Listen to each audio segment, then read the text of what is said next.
So how do you go about picking which movies you want to be in nowadays? You know, I'm happy now that I can be pickier than I ever have been. And, the next two movies that we're going to do with Anchor Bay, we're going to produce these as well through Broken Skull Ranch Productions, and I can have a lot more hands-on as far as, the stuff that we're looking at and we're picking. So I just look for stuff that I'd like to make. I don't look to save the world with any of the movies that I make. I'm not trying to make any political statements with the movies I make. I'm trying to have a good time. I'm trying to entertain people. What was it like doing comedy with the cast of Grown Ups 2? Man, I had a good time working on Grown Ups 2. First of all, when I read the script, it is hands down the funniest script I've ever read. It's laugh out loud funny. When you're sitting there by yourself and you read a script and you're laughing your ass off, it's good. I mean, when you put Adam Sandler and Dennis Dugan and that cast of people that he normally works with to handle everything, and it's a fun day at the office and pulled off to the utmost of execution. So it's going to be a hilarious movie. I was funny as hell in it. I'm glad I got a chance to be in it. What do you do for fun when you're not making movies? Man, I'm hosting a reality show on CMT called Redneck Island. We're working on a couple of other things in the reality space, as I really love that space.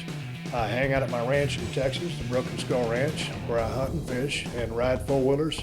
I love working out, and that's pretty much about it. So what was it like being on the cover of the collector's edition of the WWE 13 video game? Well, I tell you, man, the Attitude Era, as they call it, was such a highly successful time in the business of pro wrestling. It certainly made sense to bring it back and put it on a video game. I think it's the best wrestling game that's ever been created up till this point. To be the face of it, or one of the faces of it, along with CM Punk, it's good for me, and it's damn sure good for them. What's it like seeing yourself in a video game? You know what? I watched the video game because, we went out and promoted it, and I thought the technology and how they executed it was off the charts. Me, myself, I'm not a video game guy. I've been in a million of them, but I don't play them. So the game actually celebrates the Attitude Era. What's your favorite memory from back then that stands out to you? I had so many of them. It seemed like every time, I went to work on a Monday Night Raw, I was looking forward to seeing, what kind of shenanigans I was going to be playing in a storyline.